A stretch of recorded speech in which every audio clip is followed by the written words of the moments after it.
International English मुकाबले में पाकिस्तानी 9 साला बच्चे ने 45 ममालिक के बच्चों को हराकर गोल्ड मेडल जीत लिया। कोई आइडिया नहीं होता कि पेपर में क्या आएगा, आधा घंटा हमें टाइम मिलता है उसके लिए। हमारे साथ मौजूद है टीचर इनके, उनसे तफसील जानते हैं कि इस टेस्ट का प्रोसीजर क्या होता है और किस तरह ये इतने ममालिक जो हैं वो एक ही टाइम पे पार्टिसिपेट करते हैं। शायन हैदर, हमें बताइएगा कि ये किस तरह मतलब ये सारा प्लान होता है, इसमें 45 ममालिक जो है वो पार्टिसिपेट करते हैं। जी बिल्कुल, ये इंटरनेशनल इंग्लिश सब्जेक्ट कॉन्टेस्ट है और तकरीबन 45 कंट्रीज़ जो हैं वो इसमें पार्टिसिपेट करती हैं और एक ही टाइम पे ये कंडक्ट होता है। हमें जो है कुरियर रिसीव होता है TCS और उसके तकरीबन हमें आधा घंटा हमें टाइम मिलता है उसके लिए और उसी वक्त हमने वो ओपन करके बच्चों को यानी कि डिवाइड करना होता है। उससे पहले मतलब कोई मतलब आइडिया नहीं होता कि पेपर में क्या आएगा।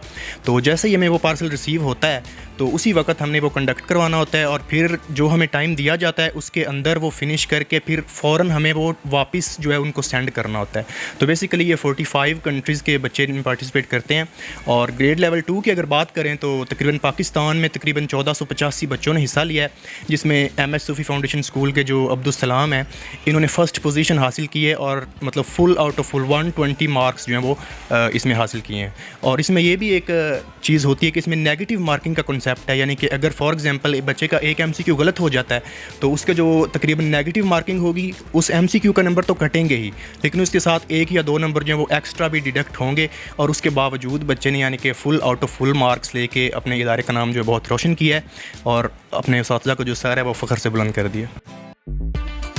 पूरे पाकिस्तान में एक ही टाइम पे ये चीज़ होती है तमाम इदारों के लिए? जी बिल्कुल, इसका यही प्रोसीजर है कि एक ही टाइम पे हर स्कूल में एक ही टाइम पे कंडक्ट होगा, पेपर भी जो है वो सेम ही होगा और जो हमें एक्स्ट्रा टाइम जो बिल्कुल भी यानी कि वो नहीं दिया जाता। मतलब जैसे हमें रिसीव होगा तकरीबन जितने भी इदारे हैं तमाम इदारों को एक ही टाइम पे वो रिसीव होता है और उसी टाइम में सब ने कंडक्ट करके तो इसको आगे सबमिट करवाना होता है।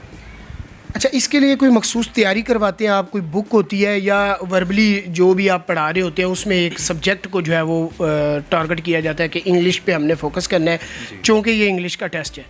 जी बेसिकली जो as we all know that it's an English medium school, तो यहाँ पे प्रेप से ही बच्चों की लर्निंग पे बहुत ज़्यादा फोकस किया जाता है। यानी कि जो प्रेप का बच्चा है उसी को हम नाउन्स और वर्ब्स का जो कॉन्सेप्ट है वो उसको क्लियर उसी वक्त करवा दिया जाता है और जब वो ग्रेड लेवल 1 की तरफ मूव करता है तो उसके जो एडजेक्टिव्स हैं सबसे पहले उसका कॉन्सेप्ट दिया जाता है, फिर प्रेपोजिशंस। तो जब बच्चा ग्रेड लेवल 2 तक पहुँचेगा तो वो ऑलरेडी इस काबिल होगा कि वो इंग्लिश में अपने सेंटेंस मेकिंग जो है वो खुद इंग्लिश के सेंटेंस जो है वो बना सके और इंग्लिश को पूरी तरह से अंडरस्टैंड कर सके। अच्छा, तो इसका मकसद क्या है? ये मतलब इंटरनेशनल कंपनी है, टेस्ट कॉन्टेस्ट करते हैं, तो उसका मकसद क्या है? बेसिक वो क्या चाह रहे होते हैं कि बच्चों में क्या चीज़ है जो जिसका वो टेस्ट लेते हैं और इसके पाकिस्तानी, अगर मैं पाकिस्तान की बात करूँ तो पाकिस्तानी बच्चों को क्या फ़ायदा हासिल है? जी बेसिकली जैसे कि हम जानते हैं कि English is a universal language और ये शॉर्ट टर्म नहीं है, ये लॉन्ग टर्म हमारे साथ चलती है। आप किसी भी कंट्री में मूव करते हो तो सबसे पहले तो है आईलेट्स की जो तैयारी है वो करवाई जाती है, तो उसके लिए भी ये बहुत अहम किरदार अदा करता है। अगर बच्चा यहाँ से ही वो सब कुछ सीख के जाएगा तो उसको मतलब एक तो इंग्लिश बोलने में, इंग्लिश की फ्लुएंसी में उसको कोई मसला पेश नहीं आएगा और दूसरा ये है कि आईलेट्स जब वो करेगा तो ऑलरेडी उसके पास इतना नॉलेज होगा कि वो फर्स्ट अटैम्प्ट में भी उसको क्लियर कर सकता है। अब्दुल सलाम हाशमी, कैसा फ़ील हो रहा है? आपने फ़र्स्ट पोजीशन हासिल की है। अच्छा फ़ील हो रहा है। अच्छा, तो ये कितने बच्चों ने तकरीबन पार्टिसिपेट किया? मुझे 500 लगते हैं तकरीबन नहीं पता।